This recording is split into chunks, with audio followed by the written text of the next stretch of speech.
Hi అండి, అందరికీ నమస్కారం. నేను మీ కవిత కర్ణాకర్. మా ఫ్రిడ్జ్ అయితే చాలా ఖాళీగా ఉందండి. ఓన్లీ పాలు మాత్రమే పెడతాము. ఎందుకంటే మేమైతే సంవత్సరం అయిపోతుందండి ఇంట్లోకి కూరగాయలైతే తీసుకురావట్లేదు. ఎందుకంటే మనకి కర్రీ పాయింట్ అయితే ఉంది గదండీ. ఇంట్లోనైతే ఒకటే కూర గదా! అందులోనైతే చాలా రకాలుంటాయి. ఎవరికి ఇష్టమైన కూర వాళ్ళైతే ఆహ్, పెట్టుకొని వెళ్తారు. అందు గురించి నేనైతే ఇంట్లో అసలు కర్రీలే వండడమే మానేశాను.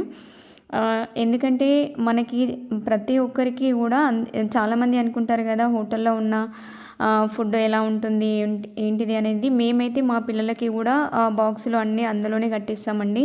ఎలాంటి కల్తీ అనేదైతే ఉండదు. మేమైతే ఇంట్లోనైతే చేసుకునే విధంగానే షాప్‌లో గూడా చేస్తామండి. మా కర్రీస్ తిన్న వాళ్ళు గూడా చాలామంది ఏదన్నా ఇబ్బంది ఉన్నట్టయితే ఇప్పటివరకైతే అనిపించలేదండి. ఎందుకంటే చాలా బాగా చేస్తాము. కవిత కర్రీ పాయింట్‌లో ఒక కర్రీసే కాదండి, చపాతీలు, జొన్న రొట్టెలు, రైస్ కూడా అందుబాటులో ఉంటుంది. ఖచ్చితంగా ప్రతి ఒక్కరు రాగలరని కోరుకుంటున్నాను. ఓకే.